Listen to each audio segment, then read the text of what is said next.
Happy holidays, Merry Christmas, and welcome to Coach's Corner as we get set to hit the holiday break. The Ponca City Wrestlers have been busy and are getting ready to be very, very busy as well this week. We've got Jason Leavitt with us, and we're going to recap what has been a great dual start, Coach, for your team. You've gone out and handled the duels very well, haven't you? Yeah, we have a good, solid dual lineup that we can compete and we can win some matches.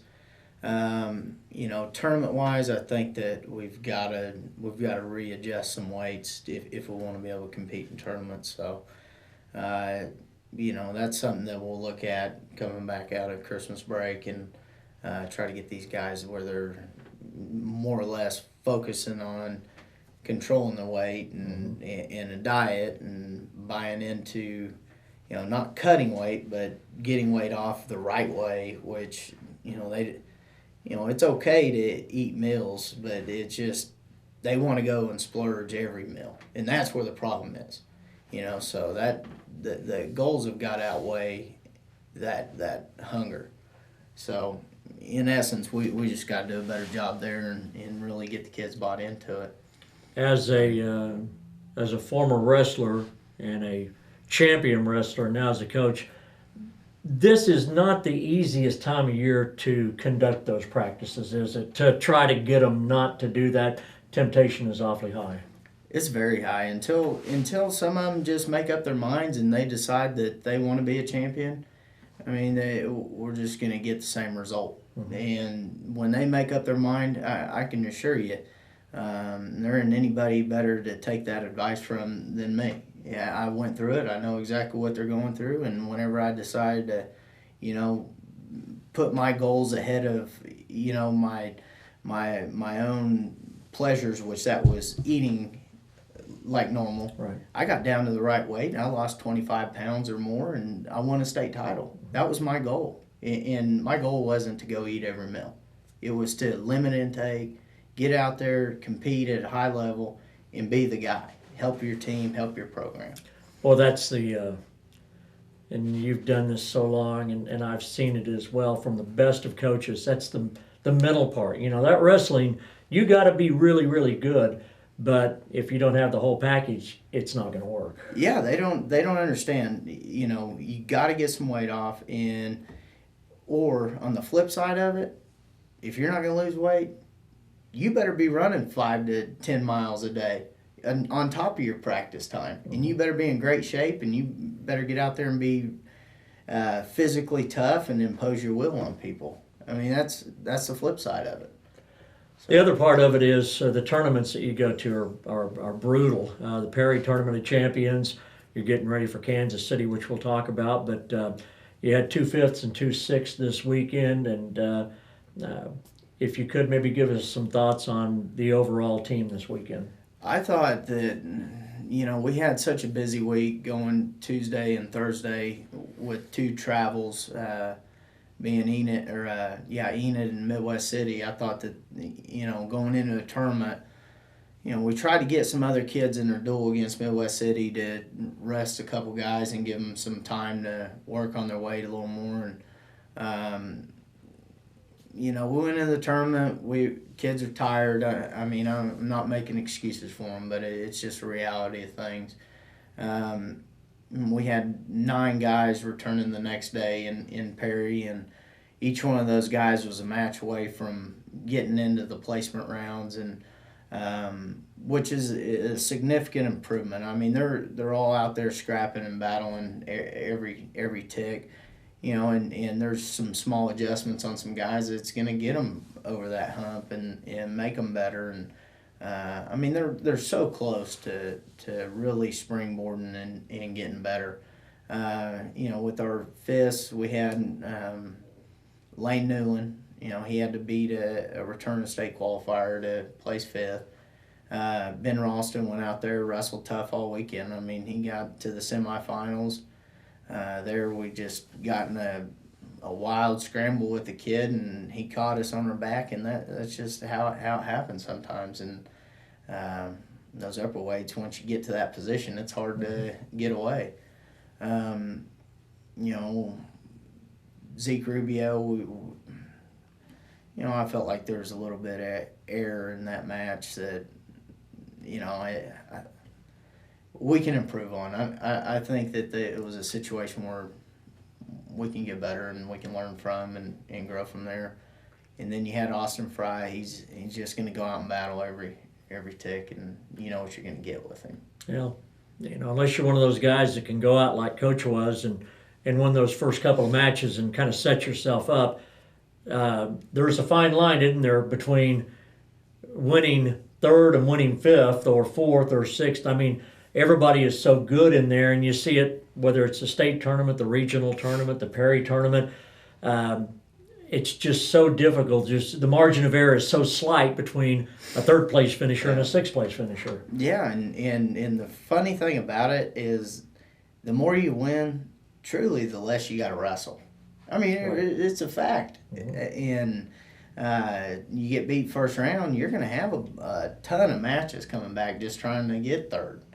And you get them bought into that mentality. Hey, you keep winning and winning and winning, you may only wrestle 3 to 4 matches a weekend, opposed to 6 or 7. Mm-hmm. So, I mean, that's the reality of things. I got to laugh with you, though, when we used to go to Reno.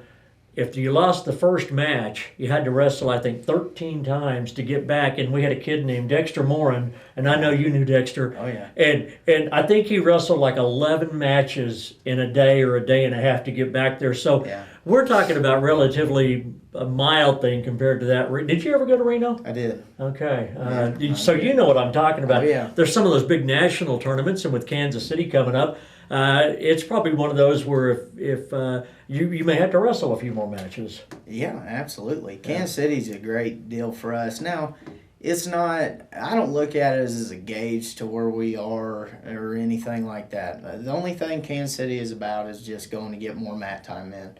Where you start's not going to be where you finish. And with that being said, it's going to have to be a good attitude about it.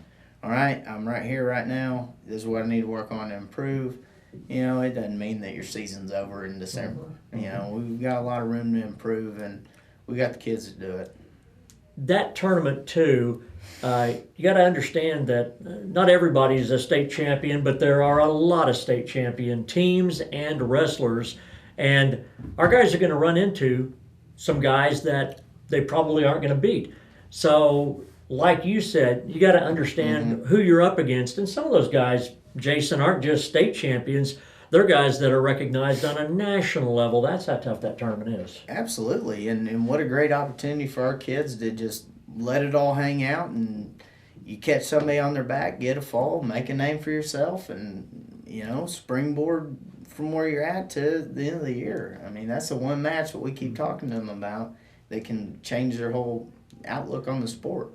I guess the other part of it is, you go to a tournament like that and you've got a lot of raw kids, but you take somebody and they go through that process, and even if they lost every match, you probably come out of there and they are going to be a better wrestler. It doesn't matter really the win and the loss, but when they come out of there and they go back to your room, they're going to be a better wrestler. Absolutely. It's just the grind and the mental side of it. You got to wrestle. Man, you got to wrestle thousands of matches before you really get to that level. And they'll probably get 8 to 10 matches in 2 days. Absolutely. It's not a 2-and-out tournament. You got to wrestle in your pool the first day, and it decides if you go to the gold bracket or silver bracket. So, and they break that thing down into different brackets, and the gold bracket, that's pretty much going to be for kids maybe that are D1 kids.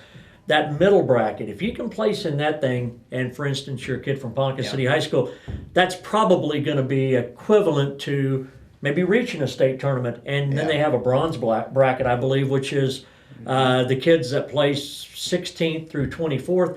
And even if you're in that bracket and you're winning matches, you're still going to be farther ahead than if you went to a small tournament in a small town that, you guys were going out there and beat him, which you could do, but you choose not to. Right. And that's what it's all about. What's your travel schedule, Coach, this weekend? We'll probably leave Thursday after practice. The kids got all their finals going on right now, so they're having to schedule those early and get those out of the way. I know it's a hard time to do it, and I know it's hard for teachers, and I definitely appreciate them working with our kids. And I've got a good response out of the teachers. Their attitude in the classroom and doing a lot better. Eligibility wise, this is the first time as a coach I've ever had a full team not on the ineligible list, and that's one thing I like hanging my hat on. So Absolutely. So you'll get up there late night, early morning hours in Kansas City, get a little bit of shut eye, and then you guys will be a tournament this big. Yeah. I would assume probably noon it's starting, or maybe even earlier than that. They bumped weigh-in up in the last few years. It's been 2:00, and they bumped it up to noon. By Missouri rule, they found a way to do it, and it's a special permission to do so, which I think benefits. Last year in the arena, it was very. I almost want to say it's humiliating to the sport, because at the end of the tournament, the heavyweights are wrestling, the timers on the lights go out in the gym, so people were getting their cell phones out, had flashlights on the mat to finish matches. I mean, it's just something. On Saturday night. On Friday night. Friday night. Yeah, it's just an insult to the sport, and us as wrestling people, we got to fix that, because we're just hurting ourselves. Wow. I can remember when we started going to this Kansas City tournament, and a lot of Oklahoma teams followed us. We were one of the Ponca and Perry may have been the first couple of schools, but a lot of schools go up there, and I guess it's the mentality of, do you want to be a winner in a small pond, or do you want to go and try to get your team better? And I think that mentality, which you mentioned good for the sport, that to me is good for the sport. I'd rather have kids go and get whipped by state champions, but learn something, than to just go out and flip kids that aren't nearly as talented. Oh, yeah, absolutely. I mean, it's like a kid named Dayton Fix out of Sand Springs. I'm sure you know who he is. There's a reason why he wrestles international competition, because he's trying to find somebody that'll actually wrestle him and wrestle him close, and he can get better for the next level, for college. So, I mean, there's a reason why we're going up to Kansas City. We need to go be challenged. We need to get knocked off of our pedestal. We need to come back here, regroup, refocus, and understand that, hey, Oklahoma isn't as tough as where you guys just went, but you're competing. Right. And that's got to be the mentality. Some of our greatest teams, which you were involved with, we went up there. I think we finished second one year. We may have won it one year, but I'm just saying that, even those state championship teams that we had, they went up there and some of those guys got knocked down a little bit, which is probably good for them. Sometimes that helps a guy, doesn't it, Jason? It does. It's just like, I've coached on the college level. We get these guys that are 4-time state champions, and they'll tell you, college makes you feel like a peanut. It really does. It's a big world out there, and this is a good experience for them to make that step. Tomorrow's going to be a fun night in Ponca City. We've got Sapulpa in town, and we don't have many home matches this year. So with that in mind, we're going to do homecoming tomorrow night. We've got a good team in Sapulpa coming in. That should be a heck of a match. It should be. It should be a good duel, and it's just they'll be competitive. They got a good coach over there. They'll be ready to go and ready to battle against us. A lot of it depends on how we want to respond after this weekend. Whether we're going to get tougher and be ready to go and go out there and scrap it out like we have been, and where it falls.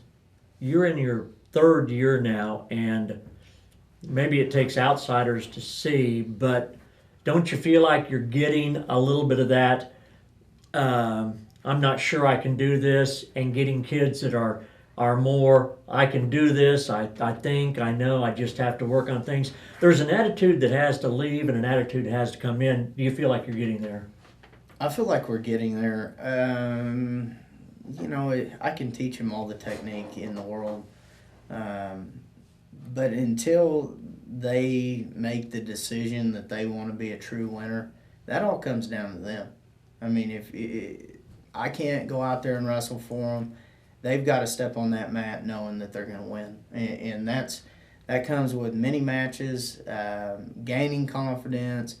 You know, coaches, you got to keep finding little things to build them up and make them better from there. Now, the homecoming match is at 7 o'clock tomorrow night at the Robson Fieldhouse. One more thing before we leave here. Since the last time we talked to you, you and your wife got an early Christmas present, right? Yeah, we're having another boy in April.